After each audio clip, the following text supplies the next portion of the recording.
আলহামদুলিল্লাহ আমরা এইমাত্র কিছু মানুষকে রেস্কিউ করতে পারছি। আমরা যতটুকু ভিতরে যাচ্ছি, ভিতরে অনেক মানুষ আটকা পড়া ছিল। আলহামদুলিল্লাহ অনেক মানুষ, এই দেখেন এই মাত্র গাছ থেকে আমাদের গায়ের উপরে এটা পড়লো।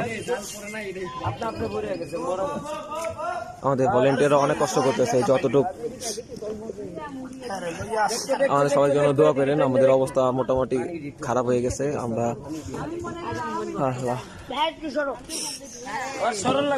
এখানে অনেক ভয়ানক অবস্থা, নৌকা নিয়ে আমরা ভিতরে আটকা পড়ে আছি, অনেক কষ্ট করে বিয়ে করতে হচ্ছে।